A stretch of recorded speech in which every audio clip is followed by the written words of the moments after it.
All right, picture this. It's September 19th, 1777, the American Revolution is well underway, and somewhere in the dense woods and farmlands of upstate New York, the Continental Army is about to give British General John Burgoyne a run for his money in a showdown that'll flip the script on the entire war.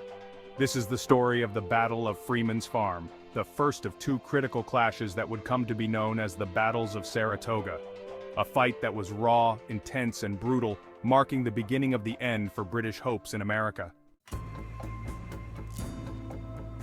The British were betting big on a plan to split the colonies by taking control of New York. The strategy was bold. General John Burgoyne, leading a well-equipped force southward from Canada, aimed to meet British forces coming up from New York City. By doing so, they'd effectively cut off New England from the rest of the colonies, strangling the American Revolution at its roots.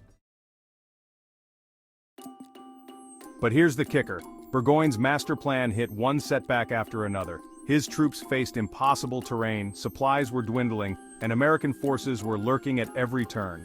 By the time Burgoyne's army reached the area near Saratoga, he was on thin ice. Still, he pushed forward, determined to make a stand at Freeman's Farm, a place that would soon be ground zero for one of the most intense battles of the Revolution. On the American side, you had General Horatio Gates, the cautious, somewhat by-the-book commander in charge of the Northern Department. But the real MVP here? That would be his fiery subordinate, Benedict Arnold. Now, before Arnold became infamous for flipping sides, he was known as a fearless, borderline, reckless leader with a talent for rallying troops. Arnold and Gates had a tense relationship. Gates was all about careful planning, while Arnold believed that bold action was the way to go. But despite their differences, the two men agreed on one thing. Stopping Burgoyne here was critical. This was a battle they couldn't afford to lose. The British chose Freeman's Farm as their battlefield, a patch of farmland broken up by dense forests and the Hudson River running along its side. Burgoyne's army, numbering around 7,200, had the advantage of training and discipline.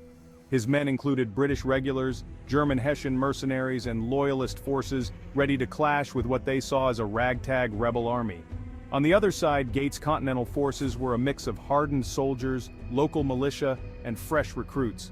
They didn't have the supplies or uniforms of the British, but they had heart, and they knew this land better than anyone. Gates stationed his men on Bemis Heights, overlooking Freeman's Farm, a spot that allowed them to rain fire down on any approaching British forces. The first shots of the battle were fired around noon as Burgoyne ordered his troops to advance, aiming to break through the American lines and clear the way south. But the Americans had different plans. Led by Arnold's bold strategy, American sharpshooters hid in the thick woods, targeting British officers and creating chaos among the ranks. It was guerrilla warfare at its finest. The Americans picked off British troops from behind trees, catching Burgoyne's forces off guard. Yet, despite the initial advantage, the Continental Army wasn't out of the woods, literally. Burgoyne's well-trained soldiers regrouped and pushed hard, and the fighting intensified as British troops closed in on the American positions. The heart of the battle centered on Freeman's Farm, where wave after wave of British and American troops clashed in brutal close-quarters combat. Cannons roared, musket smoke filled the air, and soldiers fought through the woods and farmlands, neither side willing to back down. For hours the battle raged, with neither side able to claim a decisive edge. As the day wore on, Benedict Arnold's frustration grew. Gates, ever the cautious one, wanted to avoid taking risks that could cost them too many lives. But Arnold wasn't having it. Seeing the British lines starting to buckle under the relentless fire, Arnold took matters into his own hands. Disregarding Gates's orders to hold back, he personally led a charge, rallying American troops and plunging into the thick of the fight. Arnold's bold gamble breathed new life into the American forces. Inspired by his sheer audacity, Continental soldiers surged forward, throwing themselves at the British lines with a renewed sense of purpose. The British, worn down and caught off guard, struggled to hold their ground. The intensity of Arnold's charge tipped the scales, and suddenly, it was the British who found themselves on the defensive. By the time night fell, the battlefield was littered with the dead and wounded, and neither side had secured a clear victory. But here's the thing. Strategically, the Americans came out on top. Burgoyne's forces, battered and low on supplies, were forced to pull back. He'd failed to break through the American lines, and every day he stayed in the area was another day closer to running out of food and reinforcements. Freeman's farm wasn't a total win for the Americans, but it was a devastating blow to the British. The battle showed that the Continental Army wasn't just some rebel militia, they were a force to be reckoned with, and perhaps even more importantly, the fight at Freeman's farm set the stage for the Second Battle of Saratoga, where the Americans would finally tip the scales once and for all.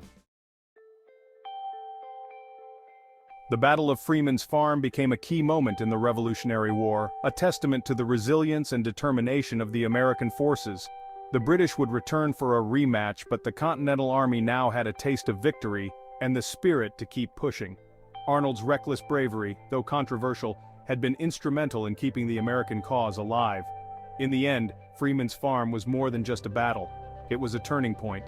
It signaled the beginning of the end for British hopes of reclaiming the colonies, and it set the stage for the historic surrender at Saratoga that would follow. This victory would go on to inspire other nations to join the American cause, tipping the scales in a war that had, until then, seemed hopeless. So there you have it, the Battle of Freeman's Farm. A brutal, chaotic fight in the backwoods of New York, a clash of empires on the edge of survival, and a reminder that sometimes the underdogs really do have a shot.